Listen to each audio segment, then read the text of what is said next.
Bienvenue sur Radio Maouja FM. Construisons notre avenir avec Zola, avec Bolingo, avec Dinanga, avec Love, avec Upendo. Radio Maouja FM. Bonjour, bienvenue sur Maouja FM. Nous sommes très contents de recevoir aujourd'hui un artiste qui n'est plus à présenter, un artiste hors pair. Nous sommes très contents aujourd'hui de recevoir l'artiste chanteur-chorégraphe Félix Wazekwa. Il est du signe vierge comme Michael Jackson. Il vise sans cesse la perfection en scrutant les moindres détails pour performer son art. Amoureux des lettres et de la langue de Molière, cela fait de lui un excellent écrivain. Comme disait l'ancien ministre de France, Michel Rocard, si tu veux cacher la vérité à un noir, cache-le dans un livre. Or que lui, son œuvre, Les petits bonbons de la sagesse, a converti plusieurs personnes à la lecture. Monsieur Félix Wazekwa, bonjour, comment allez-vous ? Bonjour, ça va très bien. Voilà. Alors l'émission, les auditeurs sont très contents déjà de vous recevoir. Partout ici au Canada, donc on est vraiment contents.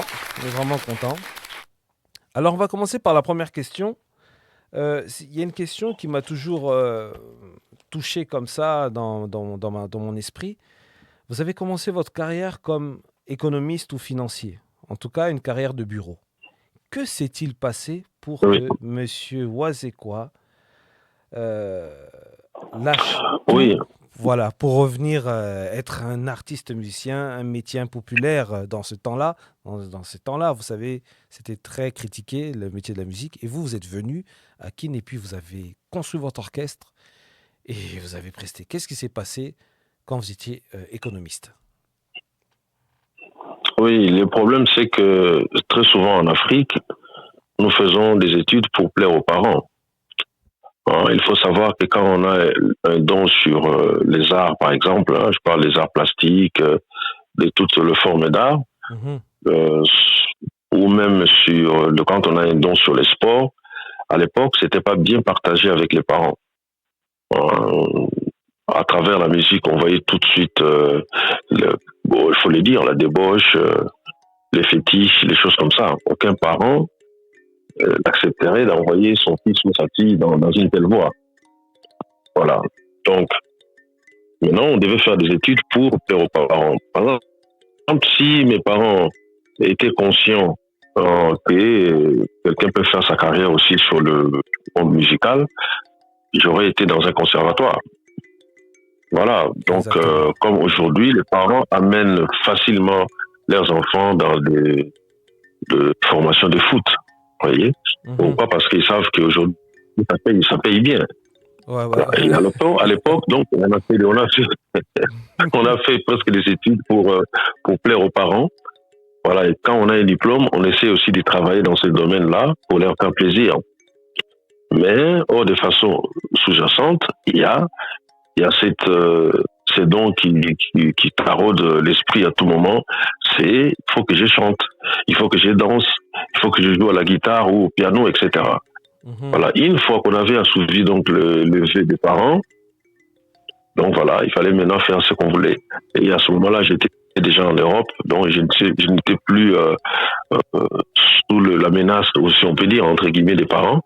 Donc, j'étais très content de me voir œuvrer dans un domaine qu'ils ont souhaité. Mais après, il fallait maintenant faire ce que je voulais. Donc, c'était la musique. Oh, ok. Bravo en tout cas pour cette conversion. C'est vraiment courageux. Parce que beaucoup de personnes ne pourraient pas faire le pas que vous avez fait. Mais alors, maintenant, lorsque vous êtes retourné dans la terre de vos ancêtres après quelques années dans votre carrière de bureau, qu'est-ce que ça fait maintenant dès que vous revenez comme ça à Kinshasa et vous commencez à faire les prémices de la construction de votre orchestre ? Comment c'était ? Oui, d'abord, c'est pas facile, hein. Faut se dire parce qu'on ne sait même pas si ça va marcher. Mais comme on dit en français, qui ne risque rien n'a rien. Exactement. C'est le cas de le dire, quoi. Donc, il fallait risquer de quitter un travail pour lequel je gagnais bien ma vie. Il fallait maintenant entrer dans l'incertitude. Là, c'est le monde incertain. On ne sait pas si ça va marcher. On ne sait même pas si on va avoir des sponsors, si on va avoir des fans, voilà, Mhm. etc. Mais il y a quelque chose qui m'est calmé parce qu'un don, un de ces dons est de Dieu finalement. Dieu ne donne pas en partie. Quand Oui. Dieu vous donne l'appétit, il vous donne aussi la nourriture. Quand Mhm. il vous donne de la nourriture, il vous donne aussi de l'appétit. Donc, je me suis dit, non, non, comme c'est un don de Dieu et que je suis une personne assez croyante, je me suis dit, bon, je pense qu'il me donnera aussi les moyens de l'exercer. Voilà, Mhm. donc j'ai parté avec cette assurance-là en ayant comme sponsor d'abord mon Dieu. Voilà, je me suis dit, non, non, non. Si jamais ça ne marche pas, si jamais ça ne marcherait plutôt pas, ben, je vais retourner au bureau. Hein. Il n'y a pas de problème. Donc voilà. Et je me suis accroché. Donc j'avais quand même une porte de sortie. Euh, voilà, qui était l'utilisation de mes diplômes. Quoi. Je me suis dit, bon, si ça marche pas en musique, bon, je vais, je vais rentrer. Voilà. Donc Mhm. c'était voilà, cette caution morale qui était d'abord Dieu. Et puis, en fait, moi, j'ai commencé avec plus de, comment dire, d'assurance parce que j'étais déjà bien exercé. Du moins, j'ai accompagné en partie la carrière de Kofi et de Papa Wemba. Oui, ça c'est vrai. Donc, je savais déjà que, bon, quand je pense aux chansons, par exemple, que j'ai données à Papa Wemba, toutes les chansons ont marché. C'est un peu comme si vous allez dans un restaurant qui ne Mhm. vous appartient pas, mais vous faites la nourriture et tout le monde est content. Donc, vous vous dites que non, mais moi aussi, je peux avoir mon propre restaurant. Voilà, donc je savais déjà que hein, entre guillemets, je savais préparer. Voilà, donc je savais que j'allais plaire quand même. Hein. Mais Mhm. il y a quelque chose qui se passe ou qui se passe pas, c'est que il y a des carrières, il y a des gens talentueux qui ne sont plus allés trop loin, parce que avoir des fans, c'est autre chose. Vous pouvez être bon, bon, bon, extraordinaire, quoi, mais capitaliser une population ou, vous voyez, des gens qui vont devenir vos fans, qui vont, non, ça c'est toujours un pari qui est risqué en fait. Oui.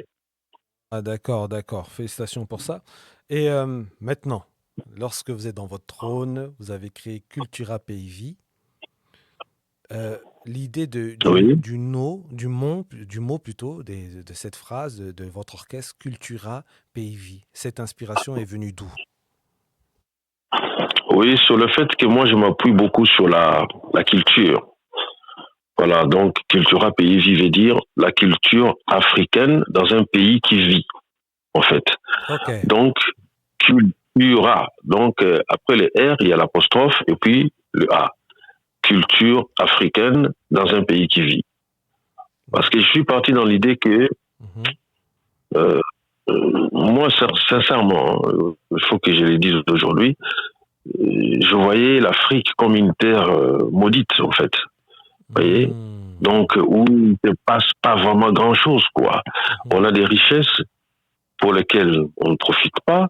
Euh, on a des terres, mais on achète toujours la nourriture ailleurs.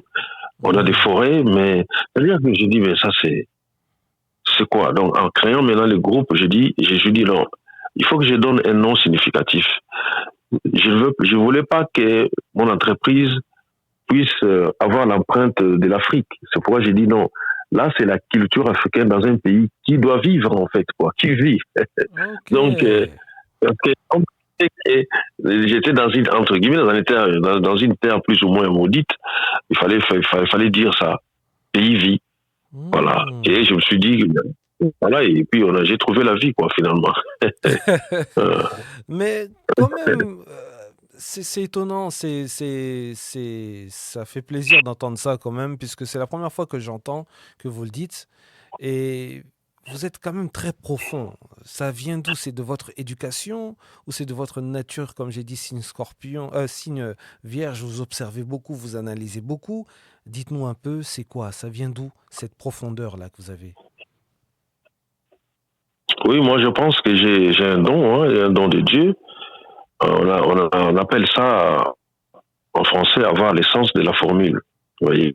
Mhm. Déjà, en étant jeune, quand je parlais, j'étais souvent entouré des gens qui venaient pour m'écouter. Voilà, donc c'est quelque chose Voilà, c'est quelque chose que vous avez ou que vous n'avez pas. Voilà, oui, ça peut se forger, mais ça part d'abord d'un don. Bon, un don, il faut toutefois aussi les canaliser par les études. Mais moi, ici, je ne vais pas parler vraiment des études classiques, je vais parler des études, de l'étude de la Bible, par exemple. Moi, j'ai, par exemple, eu l'occasion de lire la Bible en entier, vous voyez. Donc, en lisant beaucoup, beaucoup, beaucoup, et à ce moment-là, voilà, j'ai éduqué cette forme des dons. Donc, c'est ça, en fait. Ça vient de l'observation, certes, mais il faut beaucoup apprendre. Parce que moi, je fonctionne en proverbe. Alors, comment prétendre que l'on est l'auteur d'un proverbe si on n'en connaît pas beaucoup? Voilà. Ok. Voilà, c'est-à-dire que pour dire que je viens de créer quelque chose ou une voiture, mais il faut avoir eu le temps de regarder d'autres voitures. Exactement. Voilà, Oui. parce que vous pouvez penser que vous avez créé l'essuie-glace alors que dans notre voiture, il y a déjà ça. Donc, dans le domaine des idées, il faut connaître aussi les idées des autres. Et les premiers livres, ou le livre le plus ancien, c'est la Bible. Donc, je me suis dit, il faut que je la lise en entier. Bon, je vois que non, mes idées ne sont pas dans la Bible. Voilà. J'apprends qu'il y a un livre, par exemple, des Indiens, ou il y a un livre d'Asie qui parle de proverbes. Je lis les livres en entier. Je vois que non, il y a des auteurs comme de Paul Valéry, Chateaubriand, Mallarmé. Il y a beaucoup, tous, dont Henri Bergson, par exemple, j'ai lu tous ces auteurs-là. Mais à chaque fois, je me voyais, leur pensée n'était pas les miennes. Ça m'a beaucoup rassuré. Donc, il faut beaucoup apprendre. Ok, super. Et le fait aussi que vous dites que vous étiez beaucoup... on voit que vous êtes beaucoup plus avec les adultes, en fait. Les Yajoussar, Oui, les Paix à son âme, Papa Papa Lutumba, que Lutumba, vous oui. avez vraiment beaucoup aimé, ça vous a vraiment attristé lors de son Oui, départ. Voilà, toutes ces personnes-là, tous ces grands artistes-là, est-ce qu'ils vous ont donné quand même quelques secrets? oui, énormément. Mhm. Mais heureusement, vous dites déjà quelques secrets. Donc, dans ce cas-là, on ne peut pas en parler. Ah, d'accord, d'accord. Non, voilà, Mais, non, mais mais c'est non, non, vrai, ils ont donné des astuces. Des astuces. des En fait, astuces. Ok. il y a il y a un défaut qui est que quand on commence un domaine, hein, par exemple, on veut faire le commerce, Mhm. mais il faut d'abord approcher les vieux commerçants. Parce Mhm. qu'il y a des lois qui sont déjà là. Mhm. Ouais. Quelqu'un qui devient, par exemple, journaliste, qui n'approche pas les vieux journalistes, mais il y a des choses qui vont lui échapper. Mhm. Mhm. Quand Ouais. quand je voulais commencer la musique, la première personne que j'avais contactée, c'était Papa Wendo Kalosoy. Voilà. Mhm. J'arrive chez lui, il me dit, mais mon fils, moi, je te connais pas. Je dis, oui, parce que je vais commencer. Ah, ben ça va, mais qu'est-ce que vous voulez? Ben, moi, je veux que vous me conseillez, que vous me dites un peu comment est le métier, à quoi je dois faire attention, etc. Voilà. Mhm. Il me donne des conseils. Voilà. Je vais voir Papa Lutumba, j'ai toujours le même langage. Voilà. Donc, mon problème en moi, c'était que je rentre dans une famille de musiciens. Et comme dans toute famille, il faut d'abord chercher les anciens. Mhm. Voilà. Donc, et ces anciens me l'ont bien rendu parce que je me rappelle quand je suis parti voir Papa Wendo, Mhm. il me dit, mais mon fils, vous êtes la troisième personne à avoir fait cette démarche de venir chercher. Mhm. Et il m'a cité les noms de Pepe Kale Mhm. et de Papa Lutumba. Vous êtes Ah. les trois personnes qui sont venues me chercher pendant que je n'ai plus de succès. Et voilà. Donc, Mhm. et quand j'ai entendu le nom de Pepe Kale et de Papa Lutumba, je suis encore parti chercher Pepe Kale et parti donc Mhm. chercher Papa Lutumba. Donc, c'était des noms que j'avais entendus chez Papa Wendo. Oui. Donc, toujours chez les aînés. D'accord, d'accord. Super, super, super. C'est vraiment bien. C'est quoi?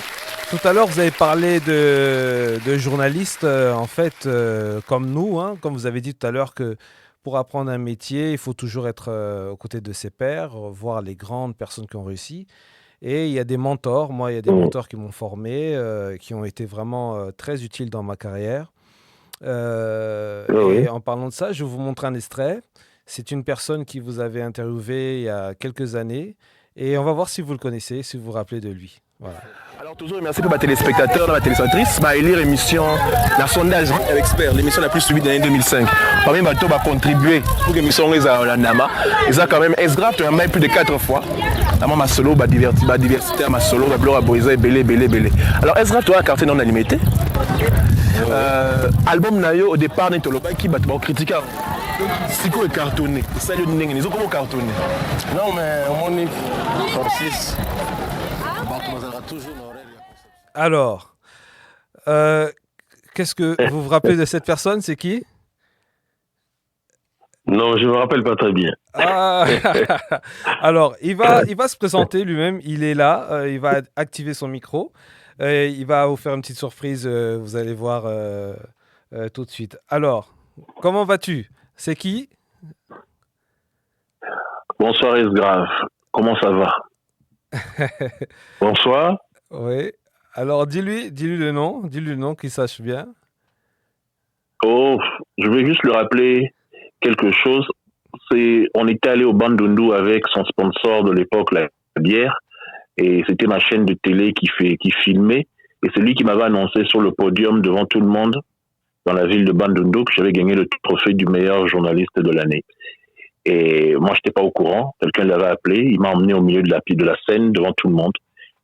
Il a dit, vous voyez ce jeune homme, il vient de gagner le titre de meilleur journaliste de l'année, il n'est même pas au courant. Il été applaudi par plus de 50 000 personnes qui étaient venues à son concert.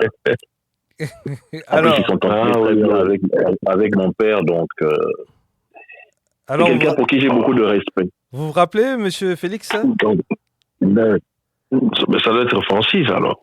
Exactement, super, c'est lui.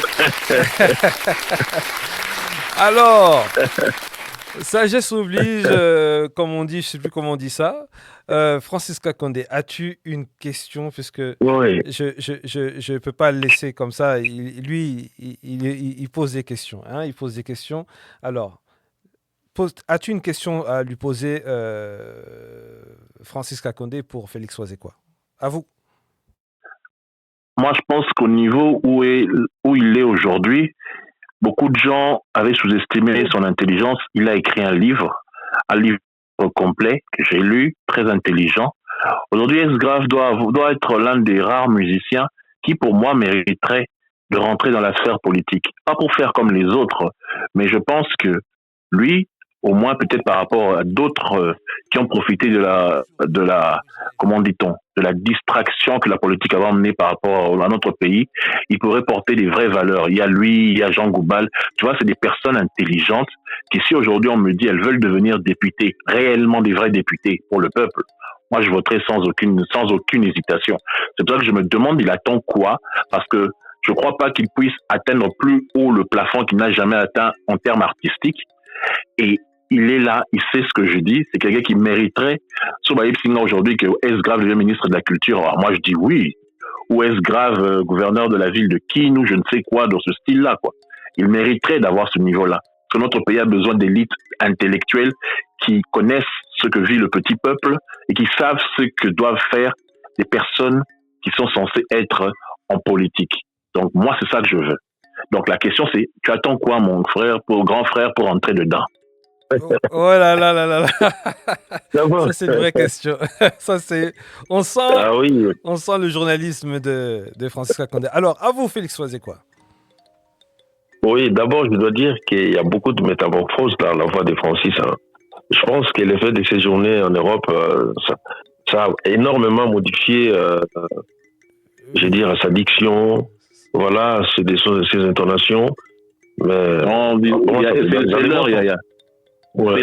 C'est l'heure, Yaya, c'est l'heure. Chez nous, ici, il est presque minuit. Ouais, il est minuit. Au Canada, il est 17h53. Ouais, c'est normal. Vraiment, non. Là, tout de suite, j'ai eu du mal à reconnaître la voix, mais c'est par rapport au fait qu'il a été élu le meilleur journaliste à cette époque-là.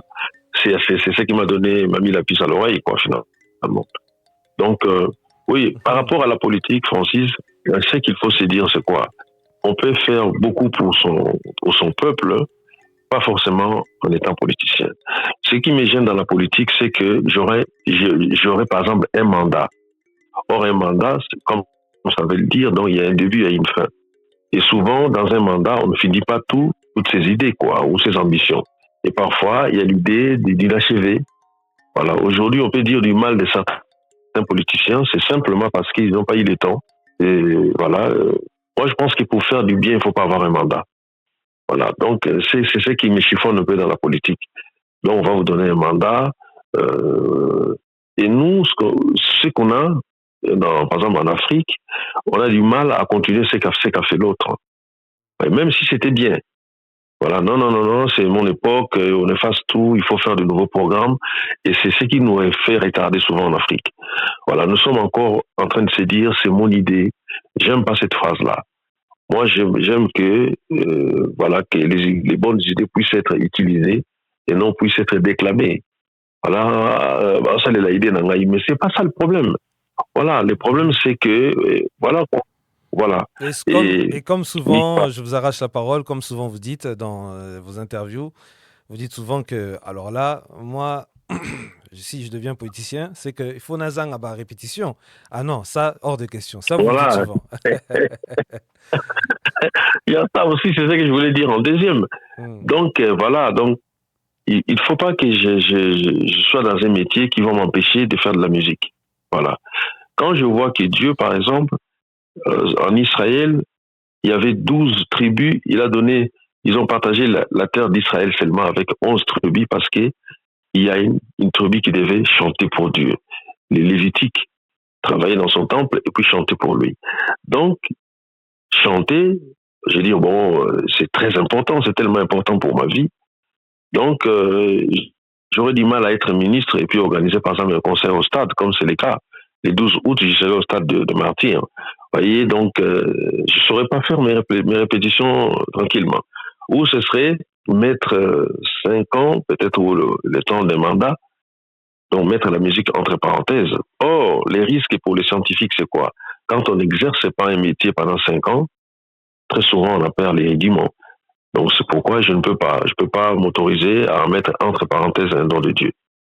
Alors, que pensez-vous de Francis Kakonde, qui est aujourd'hui en Europe, qui était une perle au Congo quand il était là-bas, dans le terroir, là-bas à Kin? Que pensez-vous? Que pensez-vous de lui, de sa carrière? Est-ce qu'il doit retourner là-bas à Kinshasa? Est-ce qu'on doit le sponsoriser? Qu'est-ce qu'on doit faire pour lui? Non. C'est que les Blancs ont fait du bien. J'ai dit exprès les Blancs, hein, mais dans l'invention, peut-être il y avait des Noirs. C'est qu'avec la technologie d'aujourd'hui, les Blancs ont effacé les distances, finalement. Voilà, là on est en train de faire l'émission. Moi je suis au Congo, Francis à Bruxelles, et vous êtes au Canada. Voilà, donc Francis peut continuer à exercer même en étant loin. Donc il peut nous interviewer, faire des interventions, venir de temps en temps. Mais moi je pense qu'il n'a pas quitté le Congo en fait. Parce que la technologie a fait qu'aujourd'hui, aujourd'hui il n'y a plus de distance. Voilà. Donc s'il veut influer comme il est tellement bon dans ce qu'il fait, quoi. C'est pas parce que je lui parle là. Donc il est tellement bon ces garçons. C'est vrai. Voilà. Donc il faut qu'il continue, quoi. Il faut qu'il continue. Il n'y a pas de distance, il n'y a plus de distance. Ça existait dans les temps. Moi, je me rappelle, il y a une époque, moi, je suis parti en France en 85.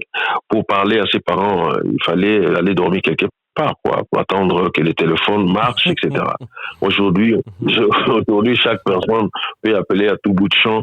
Ouais. Voilà. Donc, les choses ont tellement évolué. Alors, Francis Kakonde, un dernier mot pour Félix Ozekwa.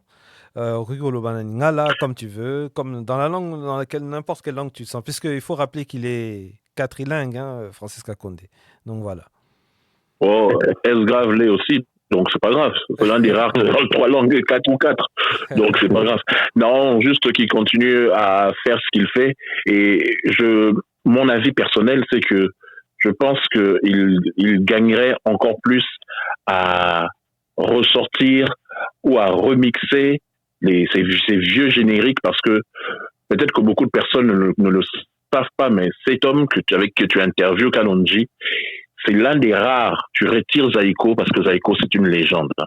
Mais c'est l'un des rares, et je mets tout le club dedans, hein, qui a plus de 10 génériques dansant à un niveau. Un succès. C'est-à-dire qu'aujourd'hui, les gens sont toujours en mode old school. Tu peux remettre des vieux trucs de S-Grave.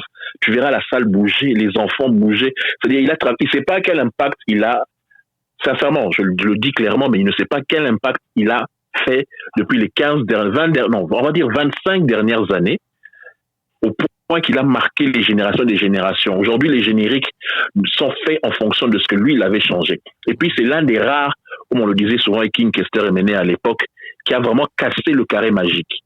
Et le carré magique, c'était Papa Wemba, paix à son âme, Koffi Olomide, il est toujours là, il continue à faire danser, JB Mpiana et Werason. Mais le gars, il y en avait qui frôlaient ça, les Kester, les Adolphe et tout. Mais le gars est entré, il les a séparés. C'est-à-dire qu'il a changé l'ordre, il ne sait pas ça. Donc moi, mon dernier mot, c'est que je voudrais que S-Grave continue dans cette sphère-là, mais en remixant ces vieux trucs, parce que les nouveaux, aujourd'hui, les danses ne font que changer, mais il a apporté ce petit plus. Et il a une nouvelle génération d'animateurs qui sont chez lui, qui sont excellents. Ça serait vraiment bien de remixer ça. Même un album spécial, rien que pour ça. Un truc où il remixe, comme ça la jeune génération doit savoir quel est le poids de cet artiste. Voilà. Merci beaucoup Francis pour ces conseils. Et moi, c'est pour moi une idée. Et c'est une idée que je n'avais pas. Remixer, même dans un album, pourquoi pas 10-15 génériques. Voilà, depuis qu'on donc ça dit voilà, avec les moyens d'aujourd'hui, quoi, avec les savoirs d'aujourd'hui. Merci beaucoup. Merci beaucoup Francis Kakonde. Merci beaucoup de ton intervention. Très ingénieuse, c'était très bien. C'est vrai que Francis Kakonde sait très bien que tu as le stade de martyr qui arrive. Je pense qu'il il te soutient totalement pour le stade de martyr. Nous te soutenons. Oh oui, bien sûr. Voilà, super. Il te soutient tout. Voilà. Alors, on continue un peu l'émission puisque le temps s'achève. On sait que tu bouges aussi beaucoup, Félix Oazeko. Alors, quel est ton état d'esprit maintenant pour le stade de martyr? Oui, je reste serein parce que dans le domaine de la musique, vraiment, je vais faire bouger les choses. Mais moi, je vais affronter les stades dans l'idée que dans notre pays, par exemple, si on veut raisonner un peu, au Congo, aujourd'hui, du moins en Afrique, nous n'aurons jamais une histoire comme, par exemple, l'ont les Égyptiens avec les pyramides ou les Juifs. Personne ne va étonner encore le monde avec son histoire. Aujourd'hui, c'est difficile d'étonner les gens avec la technologie, comme les Japonais le font ou les Américains. Voilà. Donc, moi, je me dis, donc, c'est-à-dire, sur le plan économique, par exemple, actuellement, ils ont des bourses, des marchés financiers avec des combinaisons extraordinaires qui nous échapperont toujours. Mais est-ce que nous, on ne peut pas étonner le monde avec notre art? C'est ça, en fait. Moi, je dis, non, il faut que je fasse un concert, il faut que ça marque les esprits, il faut que ça soit extraordinaire, en fait. Voilà. Donc, c'est qu'on ne pourra pas le faire dans d'autres domaines. On ne peut pas. On n'aura jamais une technologie, en tout cas pas maintenant, peut-être, je ne sais pas, dans 1000 ans. Mais on n'aura jamais une technologie qui va avoisiner, par exemple, les Japonais ou les Américains. Mais je sais qu'artistiquement, on peut faire des choses très, très étonnantes. Et c'est ce que je me propose de faire maintenant au stade. C'est-à-dire qu'il faut que ça soit un concert. À la fin, on se dit, bon, c'est un peu... c'est comme c'est qu'il est... Voilà. Voilà. Donc, ça va être... Donc, moi, je travaille par rapport maintenant au monde. Parce qu'on sait que la musique congolaise est la meilleure en Afrique. Mais pourquoi pas au monde? C'est que beaucoup de gens ne savent pas. C'est que moi, Félix Oazeko, j'ai fait quelque chose, c'est-à-dire depuis que le monde est monde, qui n'a jamais été fait, en fait. C'est quoi? Quand nos léopards marquaient un but, par exemple, et qu'à cette époque-là, on dansait la danse Fimbu, c'est qu'on ne sait pas qu'au même moment, les gens dansaient dans 5 continents, en fait. Parce que les léopards, quand les léopards jouaient, s'il y a un but, donc ceux qui sont en Amérique dansent Fimbu, en Asie, en Océanie, en Europe, partout, en Afrique, tout le monde simultanément, tout le monde simultanément. Aucun artiste n'a déjà fait ça. Aucun.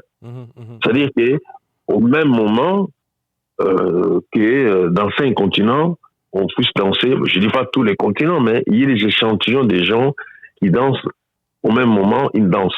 C'est le cas de ce qui s'est passé avec Fimbo. Donc, pourquoi pas encore innover encore? Est-ce qu'on doit parler de la RDC seulement pour son sous-sol? On a des diamants, des choses comme ça, donc parfois on n'a même pas touché entre ses mains, mais au moins on peut palper notre art. Voilà, donc je veux qu'on soit les meilleurs dans notre art. En fait, je suis plus à l'aise parce que, en fait, dans les domaines d'imagination, là, il n'y a pas de limite. On ne peut pas dire que je ne peux plus bien raisonner parce que je suis en Afrique. Non, le raisonnement est le même. Voilà, donc le raisonnement est le même que moi. Donc voilà, c'est ce que je pense que je vais beaucoup étonner les gens ces jours-là. Ah, super, super. Alors, tu as parlé de quelque chose qui est quand même très tragique, était très profond. Et dans ta profondeur, souvent dans tes émissions, tu t'étonnes d'un fait marquant que Nzambe, le créateur Tata Mokeli, qui a créé ce monde, comme on dit chez nous, Maweja aussi, tu dis souvent que tu ne comprends pas quand tu vois un enfant qui meurt très tôt, donc c'est-à-dire parfois à 1 an, tu vois un enfant qui meurt. Et qu'est-ce que tu pourrais dire aussi pour ces personnes qui sont à l'est du Congo et qui sont et même toutes les atrocités qui se passent partout dans le Congo? Qu'est-ce que tu pourrais dire? Ce serait le mot de la fin. Voilà. Oui, moi, ça me dérange énormément. Il y a des reportages que je regarde et à la fin, j'ai des larmes. Vraiment des larmes. C'est-à-dire, c'est inconcevable aujourd'hui. Après, je pense 3 décennies, 3 décennies, on continue à parler de l'Est. Un jour, j'ai regardé l'ancien président Kasavubu. En 1961, il parlait déjà des problèmes de l'Est. Oh, mais ça m'a choqué. J'ai dit, mais attends, mais ces problèmes, ça date pas d'aujourd'hui. Mais non, c'est un problème qui date de très longtemps, ancien, quoi. Ouais, très ancien, ouais. Dès longtemps, vraiment. Et tout ça, on le sait aujourd'hui. On le sait, quoi. C'est parce qu'on a des richesses. Les Congos, c'est un peu comme une belle fille qui a le sida, en fait. Donc, en fait, c'est pas sa beauté, finalement, tellement la fille a été courtisée aussi, il y avait des gens qui ont mis sa vie en danger. C'est ce que nous vivons au Congo. Donc, moi, j'ai dit... Et tu penses que cette belle fille-là va guérir? Tu es plutôt optimiste ou tu es pessimiste? Oui. Non, je suis optimiste. Je sais que on peut changer beaucoup de choses. Mais quand on apprend, ça me fait mal, que parmi ceux qui soutiennent ceux qui nous font du mal, il y en a qui sont dans notre assemblée, voyez, on ne se comprend plus rien. Voyez. C'est-à-dire que c'est ça le problème, on ne comprend plus rien. Moi, j'ai dit simplement un mot, c'est ce que j'ai remarqué dans la Bible. Avant que Jésus-Christ, ou juste après, c'était souvent avant qu'il ne fasse des miracles, à chaque fois, vous allez lire la phrase, il y eut pitié des gens. Voilà. C'est-à-dire que je veux qu'on ait pitié des Congolais. Qu'on ait pitié de nous. Vous voulez nos richesses, mais organisons-nous. Nous, on doit aussi récolter quelque chose, gagner aussi quelque chose. Pourquoi chasser une population pour avoir ses richesses dans son dos? Voilà, c'est ce qui se passe en fait. C'est aussi terre à terre que ça. Donc, on veut avoir quelque chose par la force. Ayez pitié de nous, les Occidentaux. Ayez pitié de nous. Je ne veux pas citer les noms des pays, mais on le sait, on connaît tous ces pays-là. Ayez pitié des gens. Faites comme Jésus-Christ. C'est-à-dire que moi, j'ai dit, mais sans la pitié, peut-être que les Christ n'auraient pas aussi fait d'autres miracles. C'est par la pitié aussi qu'il a fait certaines choses, quoi. Et j'ai dit, non, ça c'est... Bon, j'ai multiplié la nourriture, quoi, parce qu'il y a des gens qui ont faim et j'ai pitié d'eux. Exactement. Et puis, ils multiplient la nourriture. Aujourd'hui, je pense que les gens perdent la notion de la pitié. Il faut qu'on ait pitié des gens. Je ne pense pas qu'il y ait un discours aussi puissant par rapport à... Il faut qu'on ait pitié des gens. Vous voyez, quelqu'un qui va naître, qui ne va connaître que ça, parce que comme ça fait plus de 3 décennies, donc quelqu'un qui ne va connaître que la guerre, et puis un jour il meurt d'une balle ou où il n'a pas su courir, quoi. Il n'a pas su plutôt courir, et voilà, il est mal tombé. Donc, il faut qu'on ait pitié des Congolais. En tout cas, merci beaucoup. C'était très profond. Un dernier mot, monsieur, ou on peut dire Mbutamutu Félix Wazekwa. Est-ce que vous parlez un peu Kikongo? Un petit mot en Kikongo de fin? Je ne sais pas si Ah, vous faites. Différencie ah, Yena ou non, mais Mamamunu, je ne sais pas. Kikongo, pia, mais quel est Mboteko, voilà, Kikongo, pia, mais quel est Mboteko. Donc, je parle un mauvais Kikongo. Ah, Mais par contre, si quelqu'un parle à Kikongo, ben, j'écoute tout. vous écoutez. Mais, voilà. Mais D'accord, j'ai du d'accord. mal à dire. Je Voilà. pense que c'est bien, comme vous avez fait l'effort quand même avec Tonez-nous, de parler un peu, de ramener des nouvelles langues un peu qui viennent voilà, du terroir de Oui, chez nous. C'est oui, vraiment très bien, c'est oui. un effort vraiment très louable. Nous, en tout cas, on vous dit plein de bonnes choses pour votre carrière. Nous apprécions en fait comment vous Merci essayez beaucoup. comment dire ça, de valoriser vos musiciens et surtout les danseuses aussi qui sont souvent bien habillées. Ces efforts que vous faites sont récompensés et sont louables. Alors, je pense que ce ne sera pas la dernière fois. Il faudrait qu'on parle encore avec vous pour que vous puissiez en fait transmettre en fait votre savoir Merci. à la jeunesse. En tout cas, un dernier mot en lingala et puis Merci on y beaucoup, va. Kalonji. Merci. Ouais. Oui, na sepeli mingi Kalonji. Na pesipe mote mingi na Francis Kankonde. Vraiment, bandeko nyonso bolanda biso. Na sepeli mingi nde bolandi biso. Bato baza na posa kodécouvrir banzembo na ngai bakota na Félix Wazekwa officiel. Voilà, bomona banzembo ya kala na oyo ya sika oyo na bimisa. Naza na besoin ya soutien na bino pour na stade bato mosusu balanda baza mosika, mais donner des moyens à vos frères qui sont au pays de venir au stade. Ce sera le 12 août. Ah, super, super, super. En tout cas, merci. C'était Monsieur Félix Wazekwa, Mutoa Bongo, l'homme de Mémoire Nzambe, l'homme de article 23, l'homme donc il en a il a vraiment beaucoup de titres. Donc allez visiter, allez sur sa page, allez sur sa page YouTube, vous allez voir plein de titres. Merci encore et on vous dit au revoir. Merci mon frère. Merci. Ciao. Bye. Merci beaucoup Kalonji, merci. Ouais. Ciao, bye. C'était Félix Wazekwa. Vous allez recevoir encore plusieurs personnes dans la radio Maweja FM. Merci encore à vous. Nous vous disons au revoir et bye.